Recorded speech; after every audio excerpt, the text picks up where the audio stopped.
La violence conjugale n'épargne personne, que l'on soit dans une métropole ou en région. Sauf que les moyens sont peut-être plus limités en région.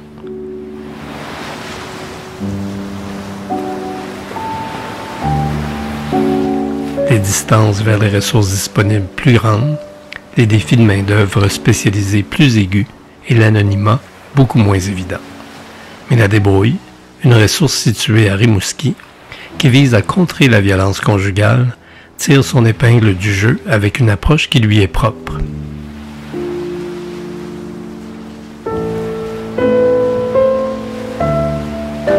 Nous avons rencontré Geneviève Lévesque, coordonnatrice de la maison La Débrouille, pour en savoir plus.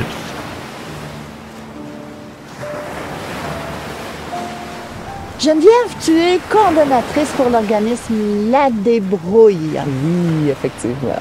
Première question, ça vient d'où? Probablement que ça vient des... c'était la Maison des femmes de Rimouski à l'époque. Ouais.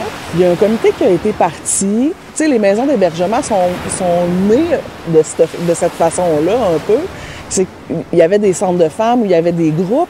Puis là, on se rendait compte qu'il y avait des femmes qui étaient en difficulté, qui vivaient de la violence dans leur milieu. Puis là, on savait pas où les envoyer. Puis, tu sais, je pense qu'à cette époque-là, les femmes qui travaillaient dans les centres de femmes, là, ils les amenaient chez elles ou ils les amenaient dans leur à la maison pour essayer de leur donner un répit puis de les aider. C'est suite à ça qu'on a mis sur pied un comité pour que la débrouille puisse exister. Ouais. Dans les débuts, ça pouvait quand même être dangereux, c'est peut-être un terme un peu fort, mais pour les femmes qui accueillaient les femmes qui vivaient la violence. Je pense que oui, mais tu sais, c'était un besoin d'entraide puis un besoin de... Je pense qu'elles se posaient même pas ces questions-là. C'est ça. Parce que les femmes, même qui ont travaillé dans les débuts de la débrouille, elles faisaient beaucoup plus que ce qu'on fait maintenant. Tu sais, c'était moins... Elles allaient chercher les femmes chez elles, des fois avec leur propre conjoint. Tu sais, on a eu des témoignages là, de femmes qui se sont mis en danger là, pour faire ça, mais pour aider. Elles pensaient pas à ça. C'était pas ça le but. Le but, c'était d'aider ces femmes-là à sortir de leur milieu. Okay. Ouais. Est-ce que vous concentrez vos actions, tout ça, à Rimouski? On dessert le territoire de Rimouski puis de la Métis aussi un peu, mais on n'a pas de territoire précis. Il y a une autre maison d'hébergement à Matane. Ah, OK. Puis il y a une maison qui est à Témiscouata-sur-le-Lac. Dans le fond, là, on dessert la région du Bas-Saint-Laurent à 3 maisons. Donc, des fois, les femmes vont aller un peu plus loin parce qu'elles ne veulent pas rester, elles veulent s'éloigner. C'est plus facile pour elles. Ou elles ont de la famille à Rimouski, mettons, mais elles peuvent venir de la Gaspésie. On a des gens qui viennent d'un peu partout, mais c'est ça. Entre autres, là, tu sais, nous, quand on travaille, ça va être Rimouski, Neigette, puis la Métis. Et on fait de la sensibilisation dans ces 2 secteurs-là, entre autres. C'est pour ça que les gens, ils nous connaissent de plus en plus parce qu'on sensibilise dans les groupes, on sensibilise dans les organisations, même dans les milieux de travail. On a commencé à faire ça, là, bien. Ah oui? Oui. Ah, ça, c'est intéressant. Ouais. Fait que les employeurs collaborent, tout ça. Oui. OK. Il y a des employeurs qui nous appellent des fois pour nous demander, qu'est-ce que je peux faire? Tu sais, j'ai remarqué que cette personne-là semble vivre des difficultés. Là, ils vont le vivre par souvent, la personne s'absente souvent. Le conjoint ou la conjointe va venir faire du harcèlement sur le milieu de travail. Et là, ils nous demandent de l'aide puis de voir qu'est-ce qu'on peut faire. Okay.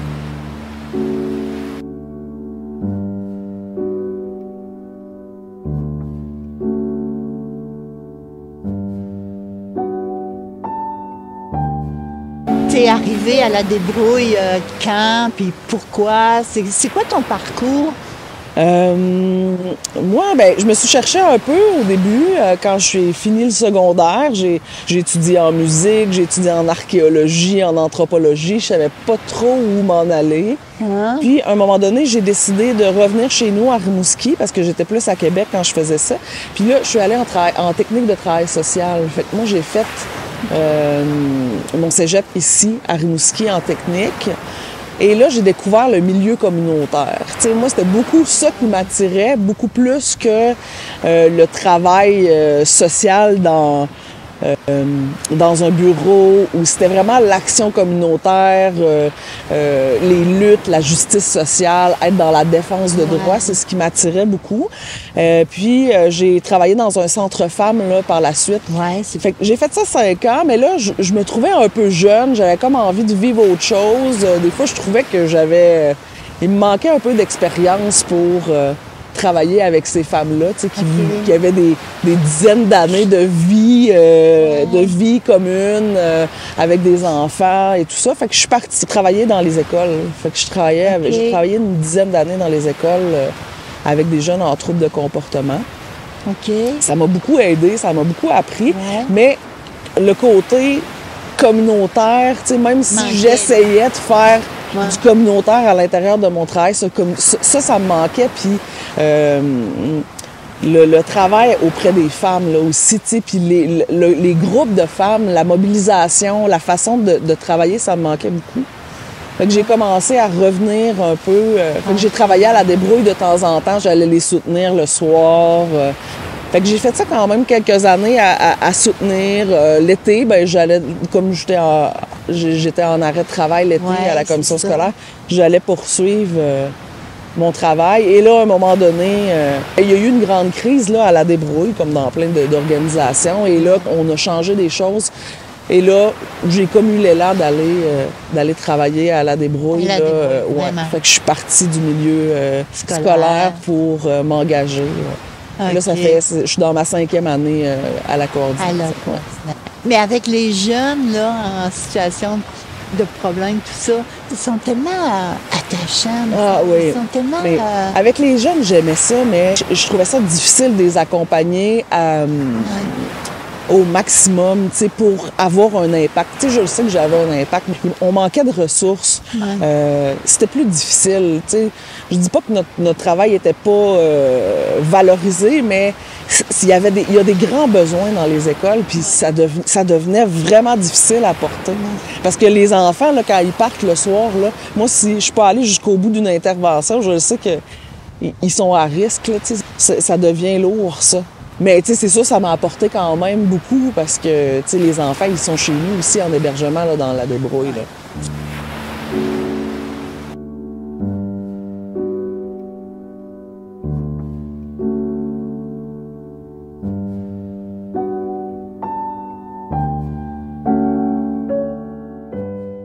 Les femmes, OK, qui arrivent chez toi, là, c'est pas, tu sais, toujours le même modèle, c'est pas toujours... vous faites face à différentes situations, là. J'aimerais, tu sais, peux-tu nous donner un peu le portrait?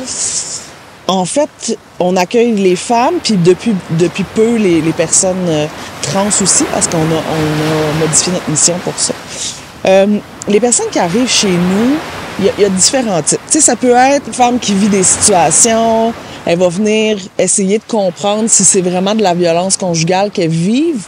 Parce que, tu sais, c'est la violence physique, là, c'est pas le principal type de violence qui est exercé, tu sais, dans les relations. Tu sais, il y a autre chose, là, qui peut être là. Fait que des fois, elles sont pas certaines. Fait qu'elles vont arriver dans nos services, faire des demandes.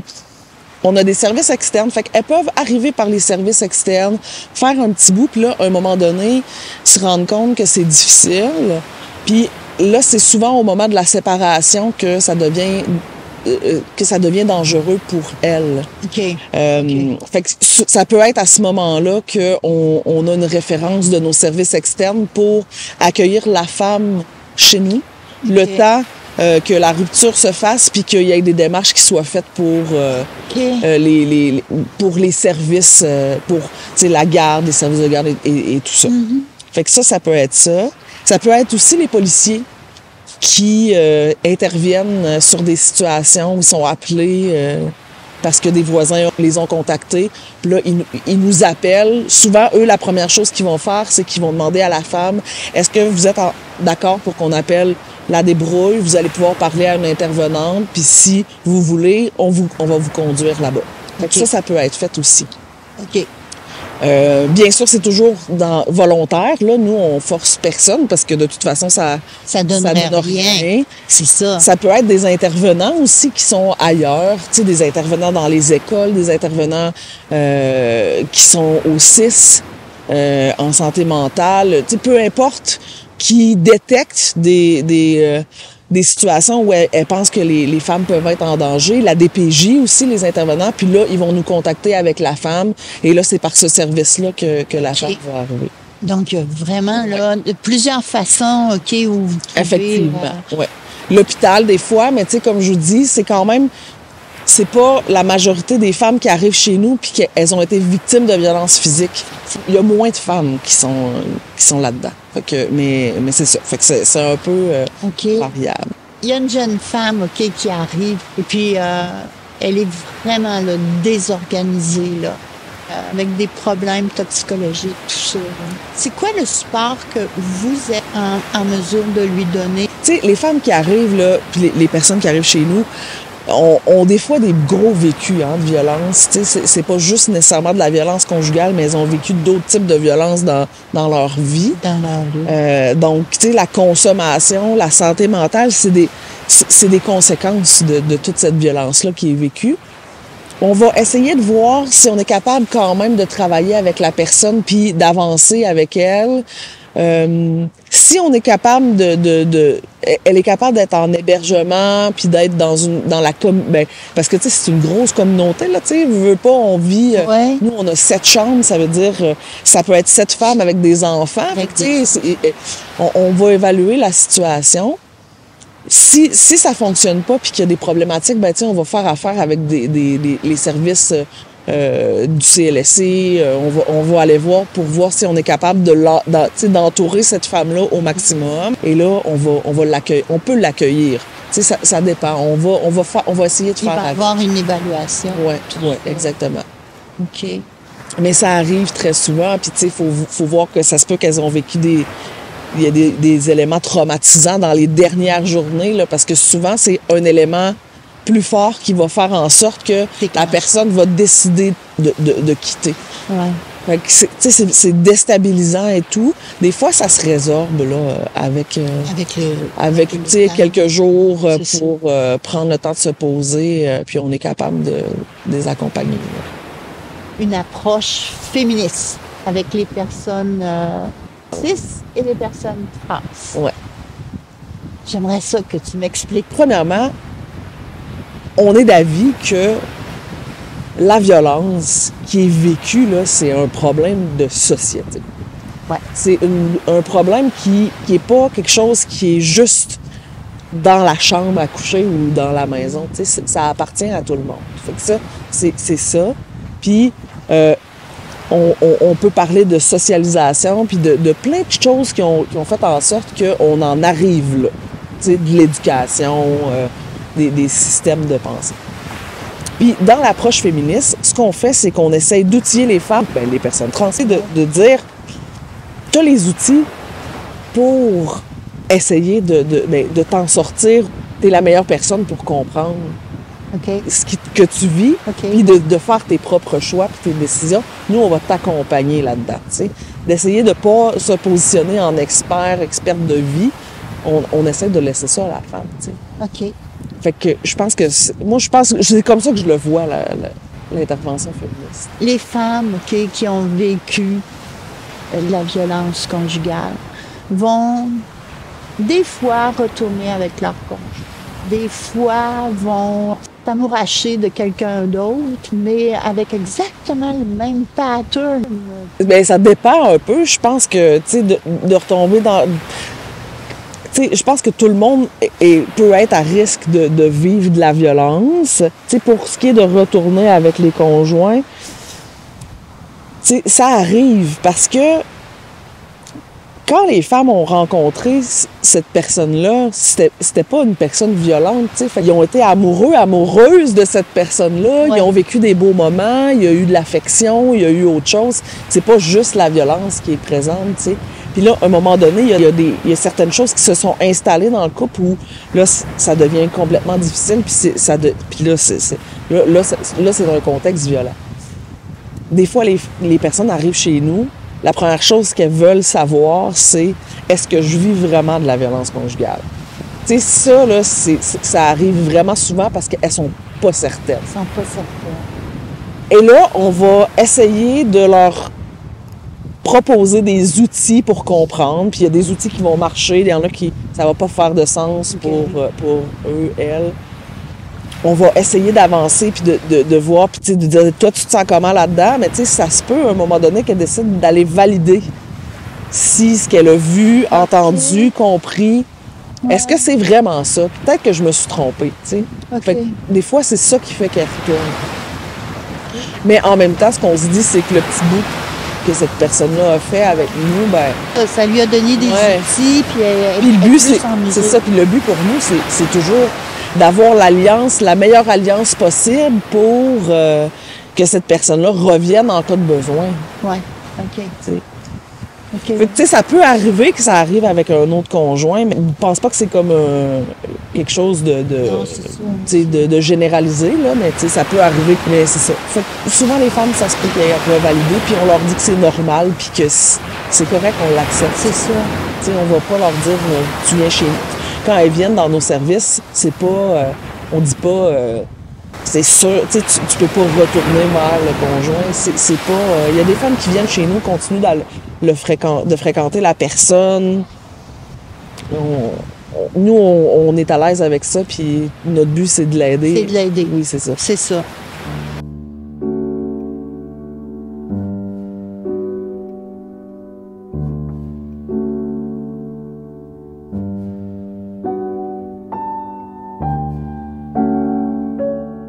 Gardez des liens avec les femmes que vous aidez parce que, entre autres, vous avez des activités externes, tout ça. Il y a des.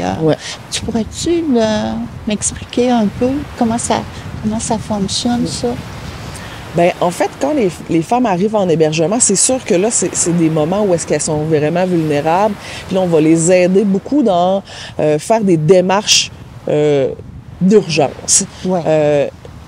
Assurer la sécurité, essayer d'aller chercher la garde des enfants, essayer de voir comment on peut mettre des personnes ou des filets de sécurité autour de cette personne-là pour pouvoir continuer d'avancer. Là. Fait que là, on est beaucoup là-dedans dans les premières semaines d'arrivée des personnes chez nous. Ouais. Et là, à un moment donné, nous, on a des services à l'externe, puis on a une intervenante communautaire qui fait un peu le lien entre la maison et l'externe. Et là, on va leur proposer tranquillement d'aller faire des rencontres à l'externe, des rencontres de groupe. Tu sais, nous, on mise beaucoup sur le groupe. On a des rencontres individuelles, mais on est d'avis quand même que c'est entre elles, entre les personnes, que la solidarité va émerger, puis ces personnes-là vont se soutenir. C'est ça, hein? C'est là-dessus qu'on mise. Fait que souvent, les femmes vont continuer à faire du groupe. Fait que dans les groupes à l'externe, on a un mélange de femmes, de personnes trans aussi, ils viennent dans nos services. Ces personnes-là vont être dans les groupes. Là, ils vont être à différents niveaux dans leur cheminement. Puis ça, c'est super soutenant parce que... C'est ça, ils peuvent s'entendre. Ouais, puis tu sais, les personnes qui sont en maison voient que c'est possible, tu sais, de s'en sortir, puis de faire autre chose, tu sais, puis de prendre sa vie puis de dire là c'est moi qui décide puis je m'en vais là, tu sais. Okay. C'est quelque chose que ces personnes-là vont voir, tu sais, dans le groupe. Fait que ces personnes-là vont rester souvent à graviter autour de nous. Des fois, on les perd de vue un peu, mais tu sais, des fois, les personnes reviennent, elles peuvent s'impliquer, elles peuvent continuer à venir faire du groupe. On a même des personnes qui sont venues travailler chez nous par la suite, tu sais. OK. Fait que ça, c'est important, tu sais. Ouais. Situation d'urgence, là. Rester chez toi combien de temps?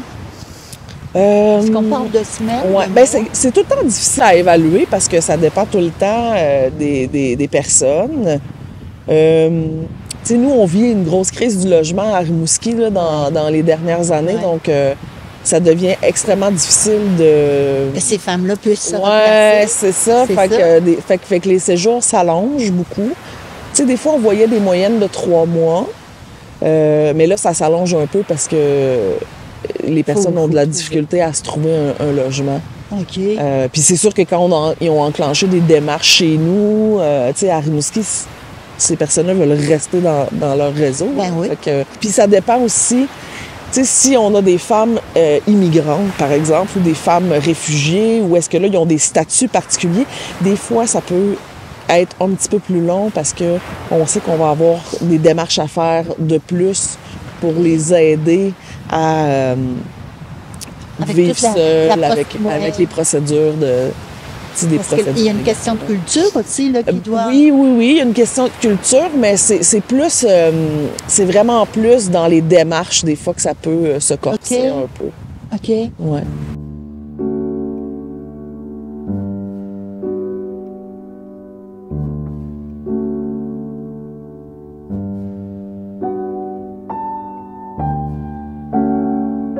J'aimerais ça que tu me parles, OK, de l'approche que vous avez. Je pense que c'est autant avec les adultes que les enfants, là, avec l'art. Ah ouais, hein? On est allé... Ben en fait, nous, dans les dernières années, on a décidé d'aller beaucoup vers l'intersectionnalité. OK. L'approche intersectionnelle, puis travailler là-dedans, ça veut dire que on a des gens qui vivent divers types d'oppression, puis qui ne sont pas juste, mettons, des femmes blanches. Ou, on avait des personnes qu'on rejoignait moins dans notre réseau, comme les femmes immigrantes, les personnes vivant avec des handicaps, les personnes de la communauté LGBTQ+, les femmes aînées, bon, tout ça. Fait que, on a fait un travail à savoir comment on fait pour aller les rejoindre. Ouais. En intersectionnalité, parce que là, c'est des gens, tu sais, c'est des personnes qui vivent plusieurs types d'oppression, tu sais. Une femme noire qui, bon, elle vit de la violence conjugale, mais elle vit avec un handicap, tu sais. Il y a plusieurs types d'oppression qu'elle peut vivre, fait que ça peut être différent pour elle, tu sais, puis travailler d'une autre façon. Puis la façon qu'on a trouvé, ben c'est il faut avoir ces personnes-là à la base dans nos organisations. Fait que nous, on a engagé beaucoup de femmes immigrantes, on a engagé des personnes de la communauté LGBTQ2+. On a engagé des femmes qui étaient plus âgées. On a engagé... on les a engagées, ces personnes-là, pour pouvoir nous aider à aller comprendre, puis bon... Ouais. Mais ces femmes-là, c'est pas nécessairement des personnes qui ont une formation en travail social. C'est pas nécessairement des intervenants, ben parce qu'elles n'ont pas nécessairement accès à ça. Les femmes immigrantes, entre autres, là, il y en a beaucoup moins qui ont accès à la formation de travail social. Donc, ça a fait en sorte qu'on a intégrer des femmes puis des personnes qui avaient des connaissances qui étaient différentes, autres. Fait qu'on a des artistes dans nos groupes. Et là, on a commencé à intégrer l'art dans nos groupes. Fait qu'on a des femmes on a une femme, entre autres, qui fait beaucoup de collage. Fait que là, elle peut utiliser son médium pour travailler avec les personnes qui sont dans nos services en lien avec la violence conjugale. On a travaillé avec des musées, on a fait des expositions, on travaille avec des personnes qui sont des auteurs qui vont venir faire des ateliers d'écriture avec les gens chez nous. Puis là, on utilise ce médium-là pour parler de leur vécu, de la violence. Puis des fois, ça peut venir à une exposition, à monter sur une scène pour lire le texte qu'on a écrit. C'est une belle reprise de pouvoir, là. Effectivement. Les personnes qui sont impliquées dans ce genre de projet-là, ça doit aussi les valoriser. Vraiment. C'est comme la peinture ou l'écriture. Des fois, ça peut débloquer. Oui, c'est ça. C'est autre chose, là, complètement. C'est ça. On pense que l'art, ça peut amener vraiment loin. Puis on le voit. Puis les gens qui participent, là, c'est wow, là. On voit des super belles choses. Super. Puis on peut le faire avec les enfants aussi. C'est ça. Hein?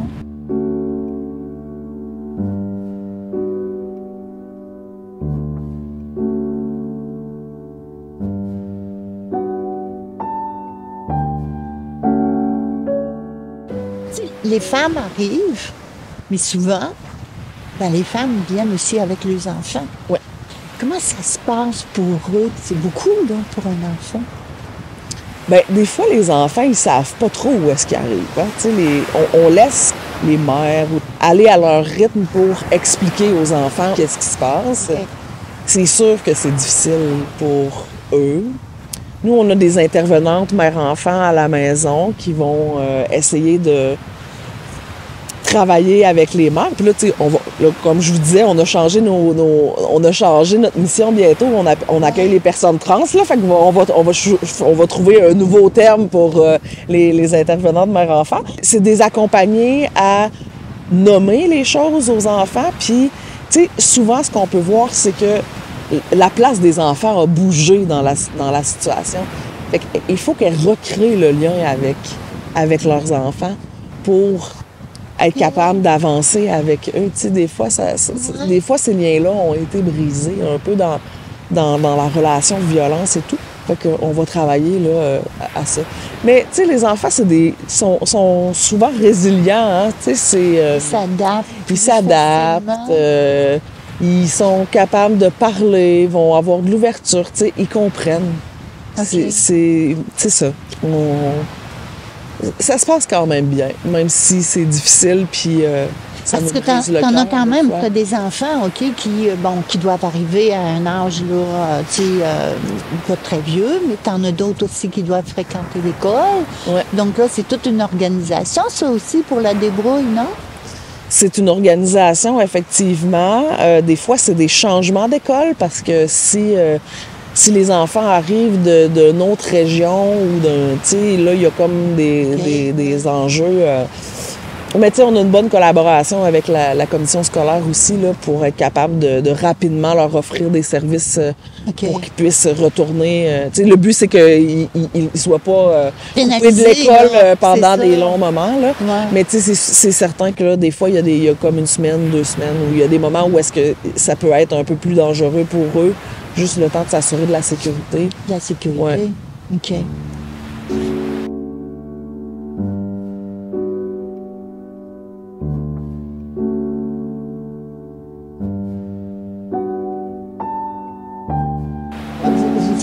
Vous accueillez les personnes trans. Il y a la communauté aussi LGBTQ. Ouais. Comment est-ce que ça se passe, OK? Est-ce qu'il y a des réticences ou est-ce que tu dois jouer avec ça? En fait, je pense que nous, c'est qu'on a à faire un bout d'éducation populaire avec les femmes, entre autres, qui viennent dans nos services par rapport aux personnes qu'on accueille. T'sais, donc ça, on le fait graduellement. Puis c'est sûr que là, on est comme en début de projet. Ça fait quand même là, plus d'1 an qu'on travaille à modifier notre mission pour accueillir les personnes trans. Les femmes trans étaient déjà des personnes accueillies, des femmes accueillies chez nous. Elles se considèrent comme des femmes et tout. Mais il y avait les personnes non-binaires qui étaient pas accueillies et les hommes trans non plus, c'était pas un service qu'on pouvait offrir. Fait que nous, on a fait ce choix-là de les intégrer dans notre mission. Okay. Donc, c'est sûr que ça implique qu'il faut qu'on en parle, sauf qu'on a des personnes de ces communautés-là qui travaillent chez nous. Puis, on fait des activités d'éducation populaire pour en parler ouvertement. Pour le moment, ça va. C'est sûr que il faut faire un minimum d'éducation aussi parce que c'est pas tout le monde qui comprend cette réalité-là, mais habituellement, ça se passe plutôt bien. Plutôt bien, mais je pense que dans ton regroupement, il y a eu des problèmes. Oui, nous, c'est ça. En fait, le regroupement des maisons d'hébergement, nous, c'était le regroupement avec lequel on était.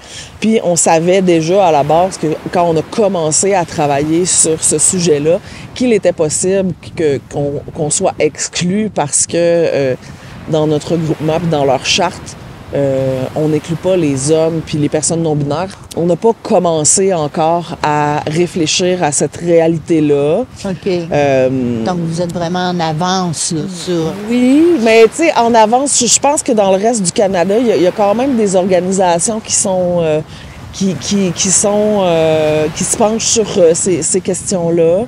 beaucoup en lien avec les agressions sexuelles. Je sais que les RQ-CALACS ont commencé à parler de ça, mais il y a des divisions qui se font malheureusement encore. Mais oui, en fait, c'est ça. Nous, on a été exclus de notre regroupement là, à partir du moment où on a fait le choix de changer de mission.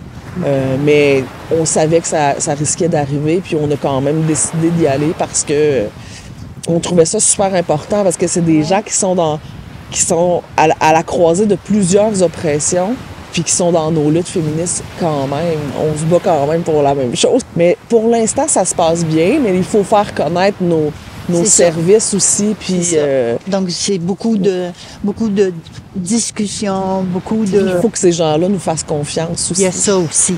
Parce que ces personnes-là ont pas envie d'arriver dans une organisation où ils sont obligés d'éduquer leurs intervenants. C'est ça.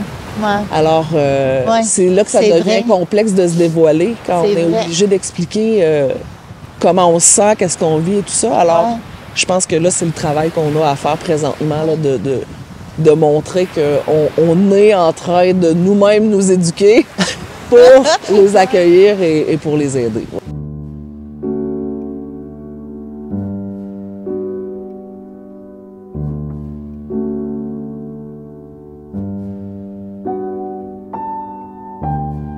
Dans les dernières années là, qu'on vient de vivre, là, la pandémie, là, ça a dû être catastrophique là, pour les femmes, pour vous aussi. Là.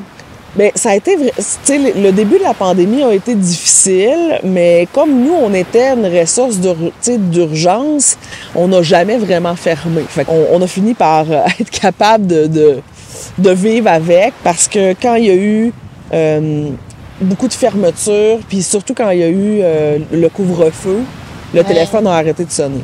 Nous, ça, c'était hyper inquiétant pour nous. Fait que ça a été super inquiétant. Ouais. Et là, quand il y avait un déconfinement, là, c'est là que on n'arrivait plus à répondre à la demande. Là, ça, c'était compliqué, c'était difficile. Puis on voyait quand les femmes arrivaient, c'était... La santé mentale en avait pris un coup parce que les personnes étaient complètement enfermées, isolées avec leurs agresseurs. Là. Ça devenait encore plus difficile de trouver des moyens de fuite ou de nous contacter. Elles avaient plus accès à nous. C'est ça. Ouais. Fait que ça a été difficile. Ça a été difficile.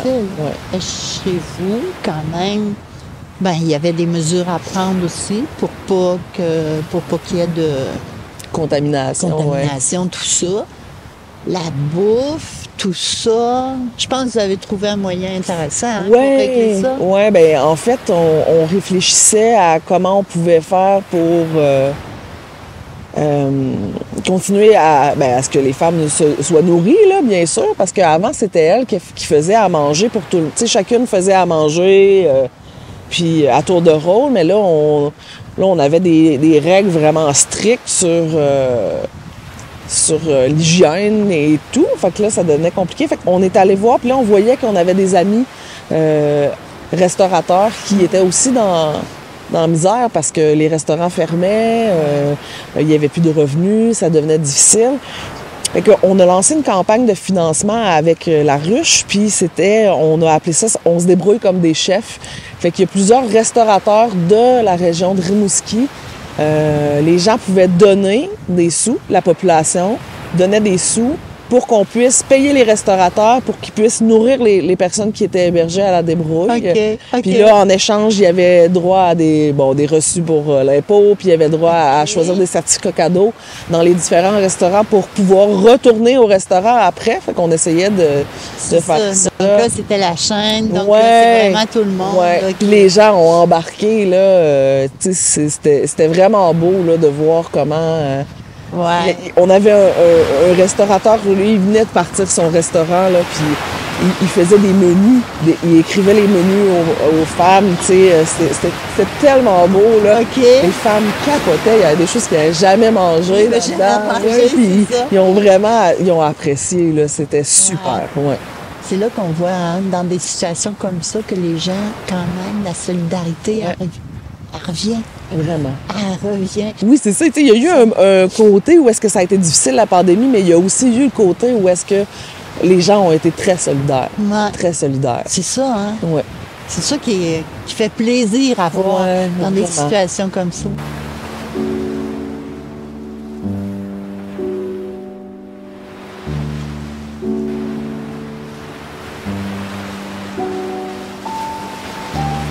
La débrouille, là, au moment où on se parle aujourd'hui, là, ça va bien. Ouais. Tu sais, en fait, malheureusement, avec les nombreux féminicides qu'il y a eu dans les dernières années, Ouais. le gouvernement a beaucoup injecté d'argent dans OK. les maisons d'hébergement pour qu'on puisse poursuivre notre mission. Souvent, l'enjeu, c'est l'enjeu de la main-d'œuvre pour plusieurs. Ouais. Tu sais, comparé à mes collègues de Matane ou de Témiscouata, tu sais, où ils sont dans des milieux où il y a moins de population, tu sais, juste Témiscouata sur le lac, tu sais, il y a pas d'université, il n'y a pas de cégep. Tu sais, la population, c'est plus difficile D'aller recruter. recruter, les gens sont moins là. Ben nous, c'est ça qu'on a fait, tu sais, ce que je vous disais tantôt, nous, le fait qu'on a changé notre façon d'engager les personnes qui travaillent chez nous, ça fait qu'on a moins cette problématique-là. C'est ça. Parce qu'on a des femmes immigrantes, on a des perles chez nous, tu sais, on est allé chercher des gens qui n'ont pas de formation, puis on les forme, tu sais, on a changé C'est notre ça. façon de faire. Fait que ça nous aide. Puis là, on est en train de bâtir on travaille sur un projet de deuxième étape pour que les personnes puissent avoir accès à un logement si elles ont quand même besoin d'aide en violence conjugale, mais pour là, c'est un peu plus long terme. Tu sais, OK. c'est des appartements Ah, qui OK. vont être mis en place, ouais, pour les personnes. 1, 2, 3, 4. 16. On vise un 16 logements. Ah oui? Ouais. Un 16 là. Ouais, ouais. Wow! Ça, c'est beau comme ça. Ouais. C'est superbe, en tout cas, ce que vous faites. Merci. Ouais, la débrouille, là, toute votre organisation, tout ça, c'est super. Ah, puis on a une équipe là, tellement belle. Là. On a vraiment une belle équipe. On travaille fort. Là, puis, En tout cas, je te souhaite une longue vie. longue vie, puis merci. Merci. Merci. Tant que t'as pas trop froid. Non, ça va.